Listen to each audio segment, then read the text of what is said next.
Check 1, 2. Right. Let me get up in here. Yeah. Hey, look, I've been tagged. Check 1, 2. Check. Good evening, ladies and gentlemen. Welcome to another episode of Bobcast. With you, as always, is Bob, live in the lounge, staring at the Ouija board, episode 152.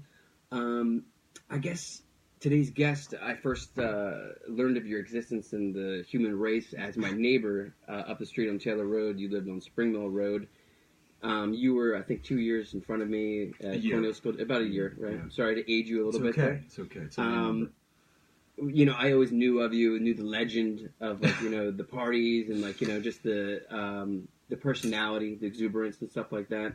I think we hung out maybe a handful of times, and then, you know, we hadn't seen each other in a long time. But I guess it was maybe about, like, 6 months ago I started seeing on the internet all these postings, all these things that you were saying, and, like, you know, just this motivational stuff. And, like, I'm all about motivation. I'm all about people who are trying to get the message out. I'm also all about people who are trying to do something that's different. I like when people take a stand. I like when people, like, say to themselves, you know what I mean? Like, I'm going to be the difference. I'm going to be the one that's going to go out there. I'm going to be the one to get people inspired, you know? And, like, it's a tough thing to do. I mean, these are the people, though, that are remembered throughout history. I mean, you can go through, you know, the blueprints. You can go through the scriptures. You can go through everything. But, you know, it's the people who get you to get up off your couch and do something who are the ones that matter. With that being said, ladies and gentlemen, please welcome to the Bobcast, Mr. Scott Aaron. Thank you, Bob, and that's a wonderful introduction. And life comes full circle. You know, it does. We've known each other since I moved to Lafayette Hill, which was 33 years ago. So now, with the age of so you're saying you're only 33 years old? Because you look pretty good for 33. I'm only 33. And right. Things come full circle, so it's just an honor and a privilege to share the space and just get the message out. Yeah, I appreciate you coming. Sometimes, you know, people, you know, we schedule lots of podcasts. It takes a long time to make it happen sometimes, but as long as we make it happen, that's all that really counts, right? Yeah. First off, I mean, like, your like, you know, path that you've chosen. I mean, we could go into that history, but, like, let's start things off fresh. Let's start things off with, like, all the stuff I see online, all the postings, all the live Facebook videos and stuff like that. You're really trying to get people to, like, to escape, like, their comfort zones, right? And I find that as I'm getting older, like, you know, pushing 40, I'm trying to let go of all the things that have prohibited me before of, like, moving forward. And I think that for me, it's always been about comfort zones and being like, well, maybe I'll go back there because it was a good time then. Slowly starting to realize that all the things that were once good will never be as good as again. You got to make new things happen. So, like, what do you feel is the most important thing for people to realize when they need to get out of their comfort zones? Such a great question, because, you know, I went to a training with a guy by the name of David T.S. Wood, and he talks about the comfort zone, and then you know, that's the place where we stay. Because it's known. I call it the known zone. Known zone. I like that. It's the same. We wake up. We're on autopilot. We brush our teeth. We take a shower. It's almost like the Groundhog Day effect, where you're just doing the same thing. And we know that the definition of, you know, insanity is doing the same thing each day, expecting something to change, and it doesn't. Yeah. And then around the known zone is the uncomfortable zone. And it's those things that you do that really kind of start pushing you forward. But the most important zone outside of that ring is the unknown zone. Like not the uncomfortable zone. So there's the comfort zone, the uncomfortable zone, and then the unknown zone. Yeah. So when growth is key in anything that you do in life. And for me, you know, I can compare growth to the way that I used bodybuilding and weightlifting because I was growing my body. And you can't go to the gym just one day and expect to look like Arnold Schwarzenegger. I think most people do that, right? You know, I mean, we live in an instant gratification world. Yeah. You know, high-speed internet, fast food, instant oatmeal. Everything is like this. And I was just speaking to someone. I'm the kind of person that I want to be in the trenches. Yeah. I don't want the shortcuts. I don't want the shortest distance to the goal. I want to be on the long, arduous, monotonous journey. So I'm constantly getting pushed every day to make changes. Because the way, when you get uncomfortable, when you start doing things out of the norm, everything starts to shift. Everything, yeah. So for me, sometimes it's going to a different way to work. I know that sounds like, like sometimes I'm like, no, I'm not going to make the right today. I'm going to go left. You know what I mean? And then maybe it's not so much different, but it's like small things. It's also like being able to like listen to people. Like some people don't listen. And like they're so, they're so in tune to themselves, so they're not really appreciating other people's POVs. Like I try to do that more often. I try to be more mindful of what my experience is with them, because like we're all in this together. I was just saying, I recorded a podcast. That's episode 151 was with Jeremy Haynes, and we were saying like how we're Jeremy. Yeah, we're talking about like spirituality. We're talking about all these different things. We were talking about like how like we are bacteria growth from the earth. The earth is alive, and we are these things inside of it that have spawned up. And like we tend to forget that.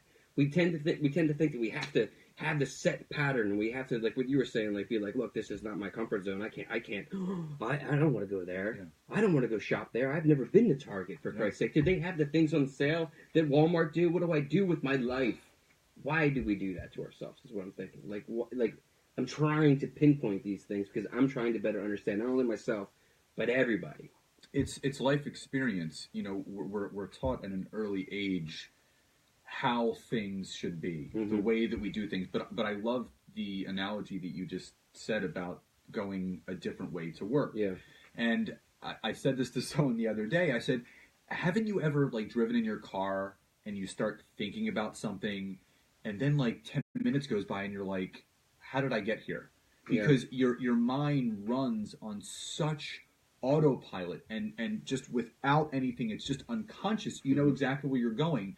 So even going a different way where you're forced to be more present and be more open and really look where you are. Most people, I use this analogy with my clients, and I say that, when you wake up and you put that blindfold on, you're going to bump into walls, you're going to get cuts, scrapes, bruises, and after you bump into enough walls and you get hurt, what do you end up doing? You stop moving. And when you stop moving, you stop growing.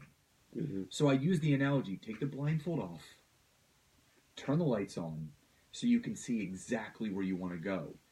No one has to settle for anything in life. In my life, I never thought at 38 that I would be divorced twice.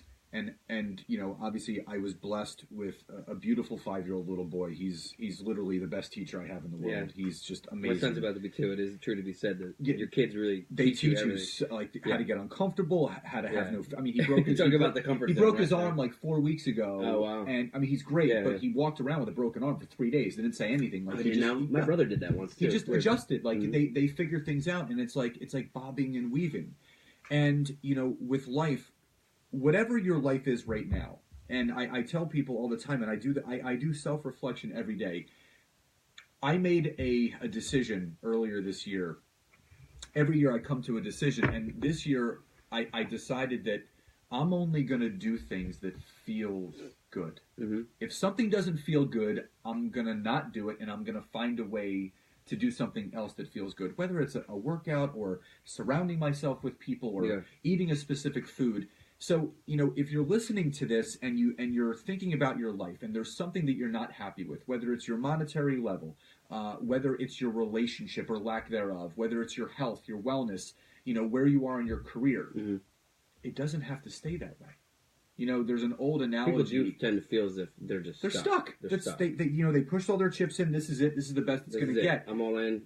There's no chance to rebuy in. I've got everything in there. This is it. And, and it's also like I've been like age like I'm about to be 38 too, so your age also kind of becomes like almost like this like part of you where it's like, well, I should have it's a marker by then.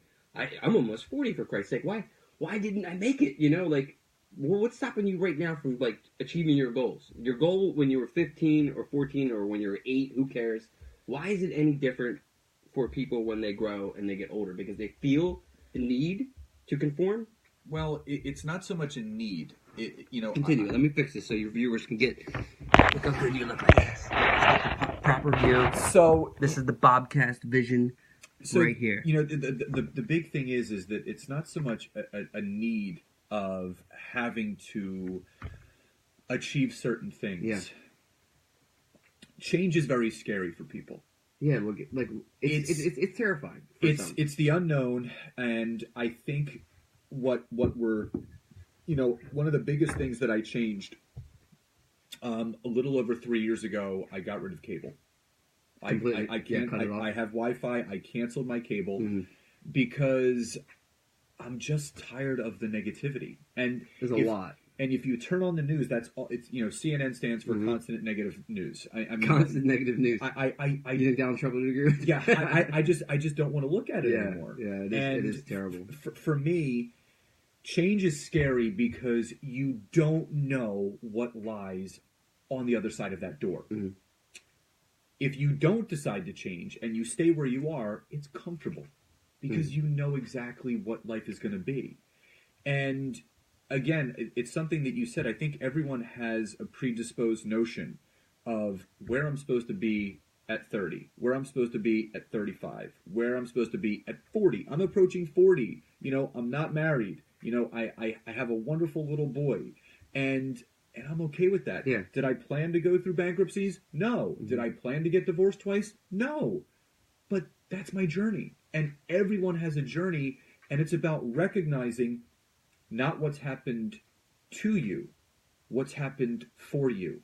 Because when you can understand exactly what's happened, and you can take those situations not as like, oh, woe is me, but what can I learn from this? What can I learn from this experience?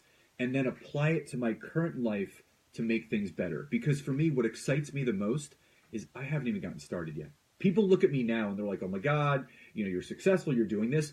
That's great and I appreciate it, but I haven't even left the ground floor yet. That's what gets me up every morning, is that the impact and the vision and the mission that I have in life starts new and fresh every single day. That's what gets me up. And what time do you get up in the morning? Between 5 and 6. Okay, cool. So I get up around the same time. I'm a huge morning person. Yeah, huge. I love it. There's more to the day. There's more to the day, but something about the beginning of the day, I find that is the most special part of the day. I love listening to music on the way to work. Sometimes I'm listening to it way too loud for some. They look over me in traffic. I'm rocking out. They're like, what's wrong with this guy? It's because I'm excited for the day. Yep. You know what I mean? And then, it's weird when you, come into contact with people who you may work with or, just what's up with this guy? Why does he got so much energy in the morning? I'm just because I feel good. You know what I mean? I get up 5:30 every day, and you know what I mean. By choice. I'm happy. Yeah. Well, my son had something to do with that. Over the time, I was starting to get more and more pushed back. I used to be able to sleep to 10, but now I think the most I could sleep into, if I tried, would be 7, and that's sleeping in. But I just love that aspect though of the new day, and you know what I mean. A lot of people too, they just can't get into that mindset that yesterday's gone, man. That's it. You got to start fresh. Because if you don't, what's the point of it? That shit's just gonna keep dragging you down. And most bad days you remember. You don't remember all your good days. All your bad days you can, you can pick them up in your mind and be like, oh man, that was really, that sucked.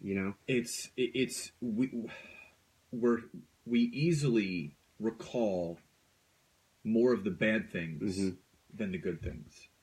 And a dear friend of mine, someone really dear to me, sent me this email, and it was called the garbage truck effect, where there's garbage trucks around us all the time, and people are always looking to dump our garbage on someone else. And if someone dumps your garbage, if they dump their garbage on you, what do you want to do? You want to quickly dispose that garbage and dump it on someone else.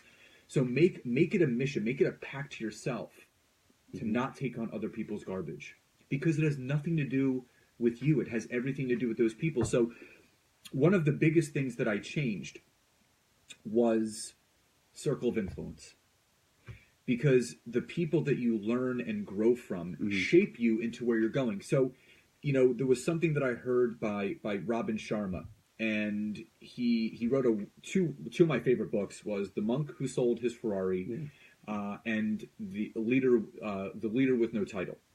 And he basically said, if you're the smartest, if you're the most successful, you need new friends. And that's not, and that's I love that. Yeah. and that's not to put any of our friends down. We love them where they are, but if you want to grow, if you want to live expansively, you need to learn from people that are doing it. You need to learn from people that are making more money than you, that are having more impact from you, and you need to learn from these people on how they're doing it. You know, we're all students. We're always learning. I tell people all the time, I am a student of life. I am always looking to learn something new each day. And I saw a TED Talk 2 days ago, and the guy was talking about how to become a master at something that you do. It's the 10,000 hour habit. Yeah. And he was saying how, what if you don't want to learn how to be a master?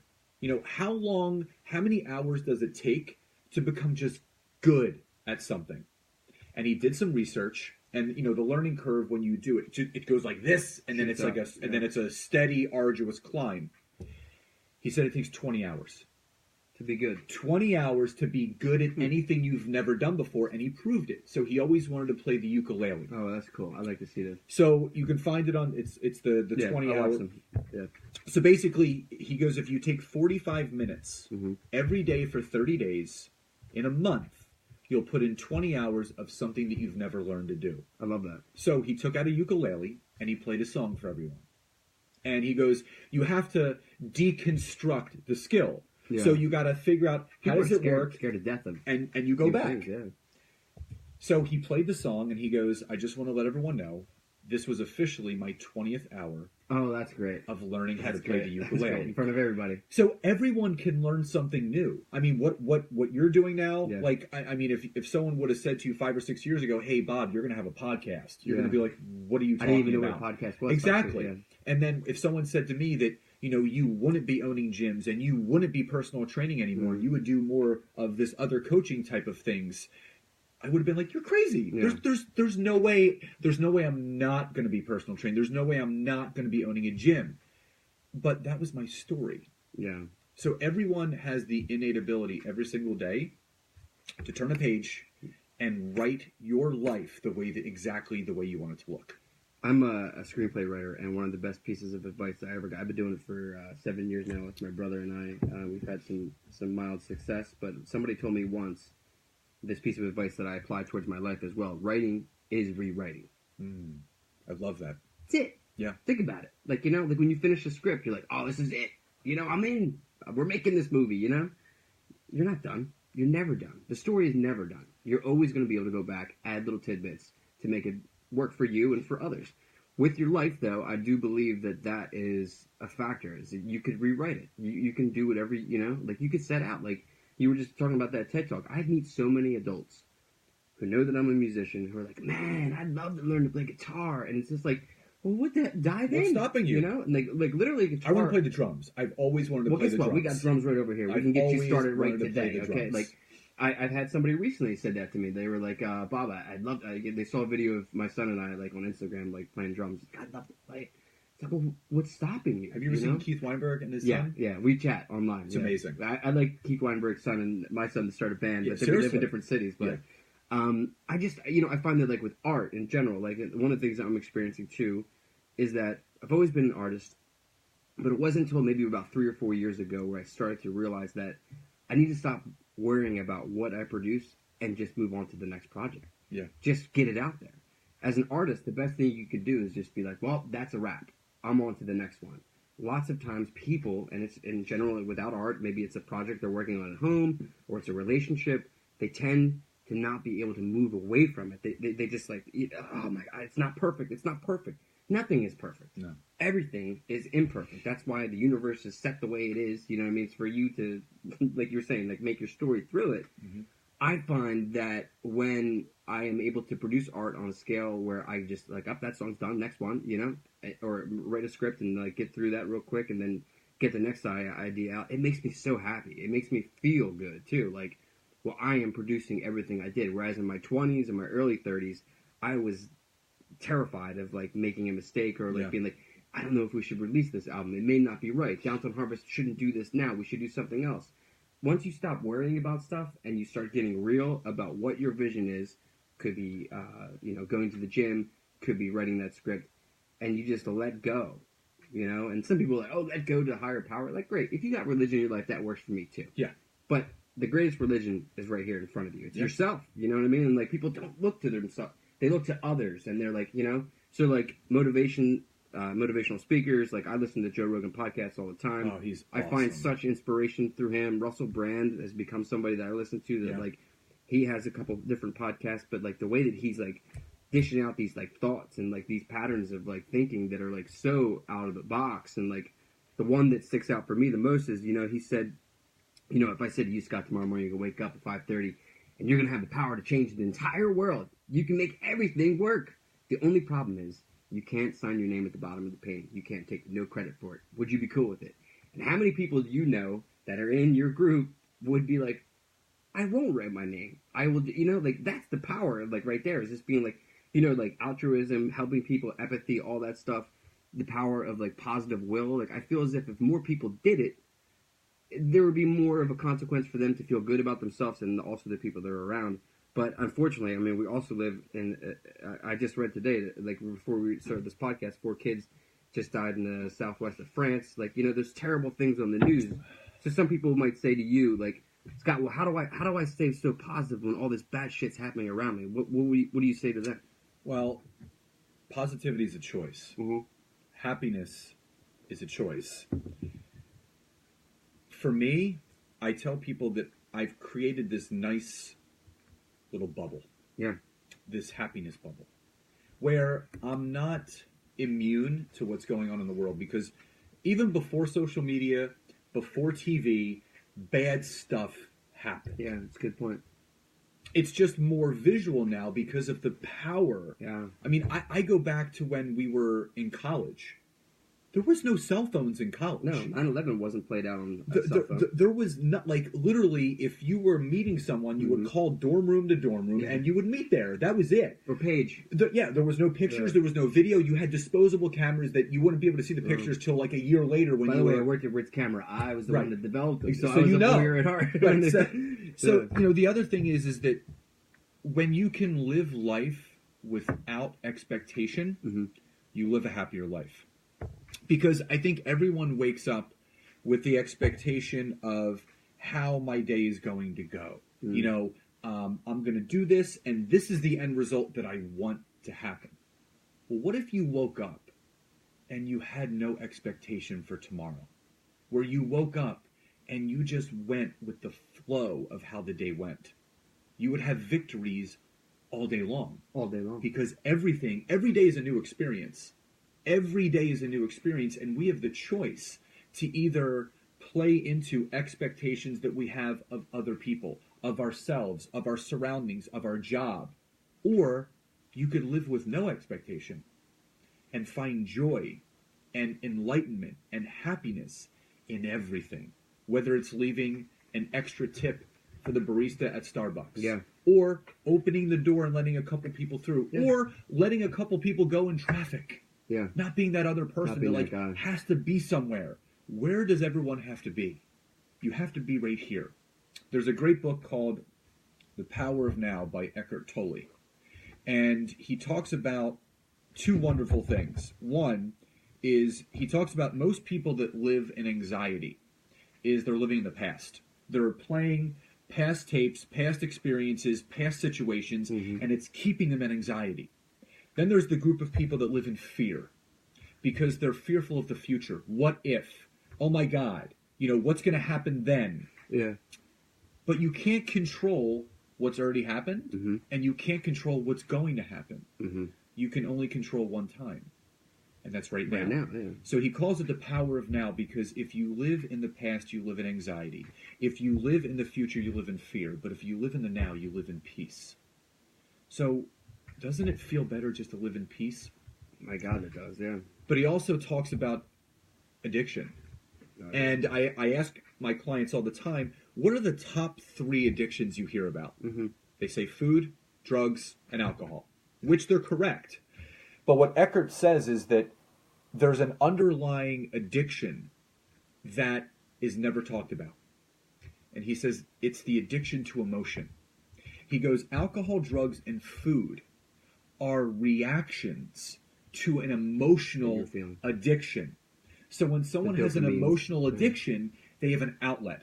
Some people turn to drugs. Mm-hmm. Some people turn to alcohol. Some people turn to food or lack of food. Yeah. So if you get to the core of what is the emotional disconnect, what is the reason why you're feeling this way? Was it an event that happened to you? Was it a situation that came up? And you can address that emotion. And I like what you said about letting go. Because everyone's, how do I let go? How do I let go? How do I let go? Yeah. It's not about letting go of the event. Because I don't believe in, not that it's not possible, you don't want to let go of the event.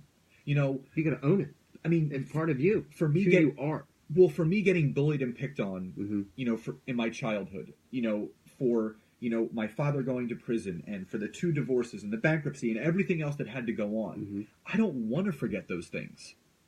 I want to forget and I want to let go of the emotional connection of those events. I use those events as anchors to remind me of how far I've come.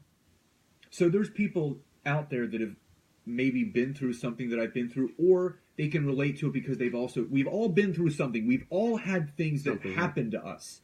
You don't want to forget it.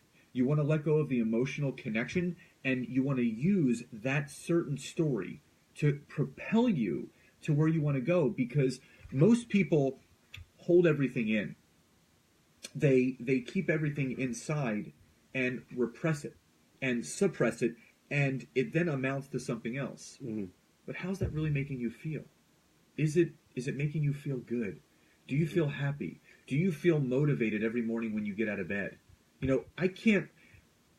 When you become grateful for the littlest things in life, like waking up and being able to see the sunrise, even though it sounds, you know, some men can relate to that, but you know, I've always been more in touch. About sunrise in the morning. I've always been more in touch with the emotional side of me because it's important. It's important to embrace your masculine and your feminine because everybody has it.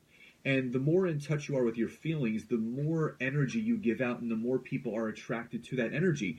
Positivity is contagious, but so is negativity. Yes, it is. So what would like you? A disease. What would you? Yeah. What would you rather catch? Would you rather catch positivity or would you rather catch negativity?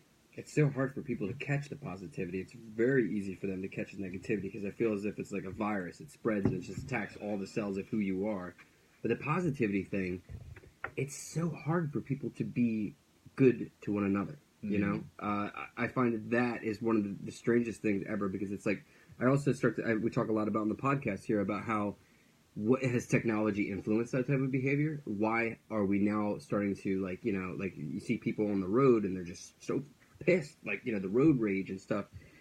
What you said to touch upon doing like random acts of kindness and stuff like that. When I was a stay-at-home dad, it literally was the best year and a half of my life because I was in the most pure form of like human existence. And it's basically is that you take care of your kids, you go out, you hunt, you gather. I mean, by hunting, I mean going to the grocery store and bringing groceries home, but like providing for your family. Right. That is the most natural way of living, and that's really where we came from. Our DNA is based on these primal instincts, and the most primal thing is taking care of your family or your offspring, or you know what I mean, like the people you love. And I did that, and like I was able to have such clarity where I stopped thinking like all those negative things no more. There was like a heat wave in the summertime, and like I would pick up like old people and like, where you live? I'm okay. My son's in the back seat. You want to go for a ride? Right. And I felt great doing that, And then like sometimes I'm like, oh, let me give you. I'm like, no, you keep it. And like once I start getting more like altruistic and like doing things for other people and not expecting anything in return, I started to feel really good about myself. I was at a concert. I was at Arcade Fire with my cousin, and we were like in the fourth row. And I saw this dude in front of me, and he was just, he was smoking, and he was drinking, he was completely wasted. It was like 4 or 5 songs in, like I slowly started seeing him, like, lagging and like dropping to the floor, and then all of a sudden he just, conks out. He's on the floor, his girlfriend can't do anything, everyone's just standing there, and I was like, you know what? I jumped over 2 rows, got down there, knew exactly what was going on. He was Ghostface Killer, you know what I mean? Yep. 36 chambers, he blew the cannon, it was all over. I picked him up off the ground, put him in the chair, he had that, that slime, that like, you know what I mean? Yeah. So, I knew, I was like, dude, let's take off this hoodie, let's breathe, and then he felt better, and like, I remember like after I did it, like, going back to my seat, people were looking at me like, who's this guy? Like, was this Jesus jumping down from like, like the rafters or whatever? But like, I felt good about it, and after that, like, I did that, like, watching the rest of the set, I felt as if like that was maybe supposed to happen, or like, like when people don't stop at accidents and like, like they don't get themselves involved, like I feel as if that is part of the problem. Like, really, the negativity spreads rampant sometimes because people are afraid to help other people. They don't stop. They don't help somebody change that flat tire that's in need, and like, or even if it's a small thing like picking somebody up that needs a ride, or like, you know what I mean? Like when you do something for somebody else, you feel good about yourself. So like, why isn't that contagious? It's the oxytocin release, and it's, you always want to do things without expecting anything in return. Mm-hmm. It's things that you want to be kind, you want to be giving, and I started this gratitude challenge back I remember that. in October. Mm-hmm. Because what I was realizing is that everyone waits for Thanksgiving to be thankful. Why? Yeah. like Thanksgiving, obviously the celebration of our past, but you can be thankful and grateful and appreciative every single day. You don't need a holiday. Like, even with Christmas time and Hanukkah right now, the holidays of giving. Mm-hmm. You can give all year round. You can give every day if you choose to. You don't have to wait for a holiday time. And I feel for people, because instead of the holiday time being really wonderful and great and stress-free, people are more angry and frustrated and anxious and overwhelmed now than ever. They're worrying about money more than ever. Yeah. More than ever. They stop their life. And I was talking to someone the other day, and she goes, I want to work with you, but I have to do this, that. And I said, but you have to realize you're not taking care of the most important person in this equation, mm-hmm. and it's you. If you can't take care of yourself and love yourself and appreciate yourself and be kind to yourself, you can't love, appreciate, be kind, or take care of anyone else. Yeah. And that's the thing. And that's what I was doing. I was giving, and I was forgetting about me. Mm-hmm. And it's not to say that you need to be selfish. You need to be selfless towards yourself so you can help everybody else. Becoming the best version of you innately will make everyone else better around you. Because they see, like, people will say, you look different, you seem different, your energy is different, you seem happier. Yeah. By choice. And that's it's such a. I've heard that a lot. Like, people are like, "Wow, you're really happy this morning." Like, I'm like, I'm ready. Let's do it. You know what I mean? Let's kick today's ass. You know what I mean? I'll go to a coffee shop, and my drink is, I get either a coconut milk or almond milk latte with 4 shots. Where do you like to go, first off? Because I used to be a coffee manager, so I'm all about coffee. If I'm in like. You go wherever. Rush, I'll go wherever. Okay. I like. But what's your go-to? Like, you want to get the coconut. You want to get the 4 shots. Where do you go? There's a place, and I'm drawing a blank now. You got dad brain like me sometimes. Boom. Yeah. Either I'll go to Starbucks, or I like to support local places. There's a place in Manayunk that it'll come back to me later, but. I'll order. I remember I was at Old City Coffee meeting a friend for coffee, and the barista turns around and she goes, 4 shots? Mm-hmm. She said it to you? Yeah, she goes, big day, huh? And I said, every day's a big day. Wow. And that's the thing, I live to the fullest every single day because I choose to. That to you. 4 shots, huh? Big day today. And so here, like, I get so. Like, people do that a lot. I just don't, like, for me, I was saying to a friend of mine, I just don't understand why people would choose to be negative. I don't understand why people would want to live in lack. I don't understand why people want to be negative. I don't understand why people don't want to be their best. Exactly. Why why do people make excuses for themselves? Yeah. Own your stuff. Mm-hmm. If there's... Everyone, like, I did a video the other day about the difference between dreams and ideas. Dreams are in your head, and it's important to dream. Ideas are when you take dreams and you put them down on paper.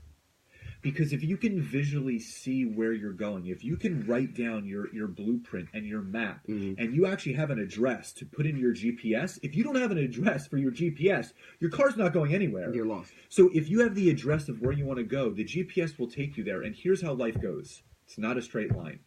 So for those that are listening and you think, there's point A and point B, sorry, it doesn't exist. There's potholes, there's bends, there's turns, there's dips, there's detours, there's road closures, but eventually you will get to where you want to be. It's just going to take time, and don't have an expectation of how long is it going to take. How many years, how many days, how many hours do I have to put in to get to where I want to be? 20 to be good, right? Exactly. Have no expectation and just take life as it comes and enjoy the ride. That's what it's about. It's funny, like, I've been trying to, like, preach this stuff for so long, but it's like the negativity vibe. Like, 4 shots, huh? Big day. Yeah, big day. Like, a lot of people like to do that. Like, I guess I hear it all the time. Like, if, like, like, I'm in a conversation with somebody and I bring up something that I'm enjoying or a book I've read or, like, I really dig the new St. Vincent album. And then somebody's response is, "Oh, I hate that. I hate that." The conversation is now null and void. Yeah. There's nowhere to go. I've now walked into a wall. But it's also like it's stopping somebody from enjoying. Like, like, I just don't get that. You know what I mean? So, like, there's some stuff, some films or some books that I don't care for, but I will never say to somebody, "Oh, I hate that." And I try not to actually even say the phrase "I hate that" or "I hate this" or you know what I mean? Because like, what do you hate? What's the point? Like, what is hate too? Like, what is that? Like the way to describe something is like there's so many different versions of hate, and we live now in a world that is full of hate. And for Christ's sake, we all came from the same spot. You know what I mean? We may look different because of the geographical locations and what happened to people's bodies and stuff like that, but we all came from the same little the same little thing. But it's just like we're so wrapped up in it, and we're so wrapped up in like the way that. We treat each group, and I feel as if there's not enough time to like think about like, well, where did we really come from, and what is the message that has been completely lost throughout time? The message that has been lost throughout time is that we are comfortable in our corners. I'm comfortable over here in the right corner. They're in the left corner, and then occasionally maybe we'll come out in the middle of the ring and like we'll spar a little bit and like maybe somebody wins. You know what I mean? But like we're not thinking about the building that the ring is in. And that's, Earth. You know what I mean? Like, regardless, people are like, "Oh, that's real granola, Bob," or whatever. They can put that negativity aside. We are not focusing on the one most important problem is us as, like, a species. You know what I mean? Like, we forget that stuff. We don't think about that no more. We think about our cell phones. We think about the 4 shots. We think about all these different things that we want to happen in our lives. And I feel as if, like, the only way that it's ever going to happen, for me, like, in my mind, is as if, the old Messiah comes back, the new Messiah comes back, aliens come back, independence, that, you know what I mean? Like, something that happened, like, when we all look up and we say, "Oh, man, we really are one together." And, like, look, I've said it before in the podcast, like, Independence Day, right? Everyone comes together. Aliens come, everyone's like, "Oh, man, we got to rally together." We don't have enough of those moments in our lives where we all come together. And I feel as if we only come together when bad shit happens. Right. You know what I mean? Vegas happens, the shooting happens, the next day we're in solidarity. Yeah. That we forget about it. I mean, like the first one that that we didn't have, like 9/11 for us was our generation's Pearl Harbor. It was shocking. It's still shocking, like thinking about it. And like looking back into your mind of like what these visions were and stuff like that. And I just feel as if it's a shame that we only get together when negativity happens. So the thing is that all of those are choices. Mm-hmm. We were not born to hate. Yeah. We were not born to kill one another. We were not born to be broke. We were born to be prosperous, to be loving, to be kind. And here's the thing, and I was saying this to someone the other day. When we become parents and our child is born, what is the first thing that we want to see? We want to see them smile. So we're going to do whatever it takes to make our child smile. We'll make funny faces. We'll make noises. So our entire purpose, no matter what's happened before becoming a parent, our entire purpose is to make our child happy. That's our goal. We want to raise a happy child, someone that's giggling and laughing. We tickle them. We act like little kids again. So we make them laugh, and we do puppet shows, and we play hide and go seek and peekaboo to see a smile on their face. But what happens? At what point do we stop trying to make our kids happy and we give into the negativity? So what if we took that principle of, and even our parents, what do you think our parents did? Our parents wanted us to be happy. Yeah. It's evolutionary. Every parent that becomes a parent, your initial goal is to just be enamored by your child. And to see your child smile and to take pictures when they're smiling and to, be there for all of their accomplishments. The first time they roll over, the first time they push up, the first time they're cruising around and crawling and walking and their first word and, taking food off a spoon for the first time. Those are all victories. So couldn't we conceptually take those things and apply them to life where you live every day wanting people to be happy, making other people smile, not playing peekaboo, so to speak, but as an adult playing peekaboo, leaving people better than where you found them. What happened where you were an adult, you were a parent, where you did everything you could to make your child happy, but then you get into the real world and you don't do those for others? What if what you did for kids, you did for everybody? Does that make sense? Yeah, totally, yeah. I mean, I try to... It spreads. I'm highly susceptible towards other people's feelings. I could pick up if someone's feeling down, like their energy just seeps right into me. I mean, I work in education, so, I mean, it works to my advantage with kids because I could totally just tell when someone really needs something or doesn't need it, or, vice versa.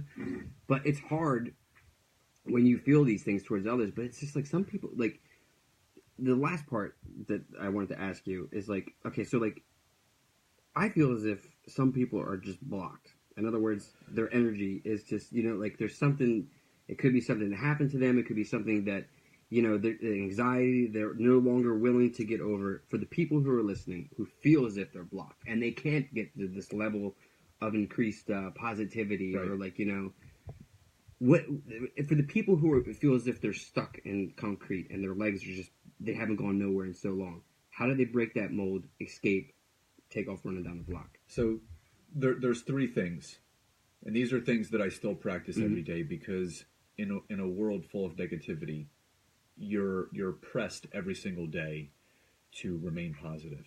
It's just out there. So there's something that I do every day, and I write down in a journal, and I advise you can get any journal, any book, and you write three things that you're grateful for. Every day. And it's something, I have my son on a limited basis, which I'm grateful for. But when I do have him, I have him every Wednesday and the Thursday and every other weekend. Part of our bedtime ritual is bath, book, and then we tell each other three things that we're grateful for. That's cool. And I've been doing that with him since he was 2, since he can really talk. Yeah. So instilling in him the feeling of being grateful. And last night he said, I'm grateful for you, my fish. He's got 2 beta fish. I got 2 too, yeah. Wall Scratch and Buck. Nice names. Yeah. Wall Scratch? Wall Scratch. Big Dad. Yeah, he's got... Sounds like a good band name. Yeah. Wall Scratch. Wall Scratch. And his stuffed animals. And I don't care if he says I'm grateful for my poop, my my Transformers, my dinosaurs. The act of practicing gratitude for what you have, it can be the clothes on your back, the food in your belly, the roof over your head. Practice gratitude every day. Get a journal and just write 3 things that you're grateful for. Now, for me, the second thing that you can do is besides being grateful, focusing on what you do have as opposed to what you don't have. So it's all about the thought process. Instead of saying, I wish there was more money in my account, be grateful and be thankful that there's anything in there at all. That's a good point. So it's all about how you look at something. So when you can reverse the thinking of how it is, obviously being grateful and thankful, they go hand in hand. You just feel better. That goes into an I am statement. So when you can do an I am statement, so I am powerful, a wonderful father, and someone who empowers other each day. Mm-hmm. So when you can write out an I am statement, you start to live into it. Because everyone has greatness inside of them. It's just your choice if you want to bring it out or not. And the third and most important thing, which is the most difficult one for people, mm-hmm. is your circle of influence. It's true. You brought that up at the beginning. We can't choose our family. Mm-hmm. I love my family to death. Mm-hmm. They all have different personalities, and I love them for all of them. Mm-hmm. But who you learn from, who you grow with, who you're being influenced by, will either make you or break you. And if you're listening to this and you're not exactly happy where you are in your life and you feel stuck, you feel like you don't know where to start, mm-hmm. write down on a piece of paper the 5 people that influence you most, or the 5 people that you're spending the most time with in your day. And take a look at those 5 names and write down next to each one of them an attribute of what they bring to your life. And I did this with a client, and I had her go through that. Mm-hmm. And she actually couldn't think of any attributes. I said, what's the common theme between those 5 people? Mm-hmm. She said they're negative, they talk about people behind their backs, they live in lack, and all they do is complain. So I said to her, what do you think's going to happen to you then? You're influenced by your environment. That's a good point. And there's great people out there. You just have to open your eyes just a little bit more, and they will show up. So you might say, well, Scott, I don't have that many friends. Then you know what? Start listening to podcasts. Exactly, yeah. Start reading books. Go on YouTube. Start watching Tony Robbins or Robin Sharma or Simon Sinek. Start getting influenced by the influencers. Because then when you start to shift your mindset, people will start getting attracted to what you're doing. And before you know it, maybe you're influencing other people. Yeah, that's a good point. So be mindful of who you're becoming and the life that you choose to live, because the best life is out there for every single one of us. Mm-hmm. It's your choice if you want to step into it or not. Yeah, I love that. I love the whole idea too of that the 5 people and how they influence you, the ones that you're with the most and the ones that you don't. And I mean, I too have recently just realized that there's certain people in my life that have prohibited me, they've held me back, and I'm not talking about putting a chain around me physically. It's not just, intentionally. Emotionally, or them questioning my creativity, or them questioning is he doing? Is Bob lost his mind? Is he? Yeah, I might have lost it, but you know what? I'm comfortable in that, and as I was able to accept that, I was able to become more free, and be able to be more accepting of them too, in a way, because it's I understand what you're going through, but it's not quite my, it's not my tempo. You know what I mean? Right. I'm not there. I can't be that negative. I want to keep going.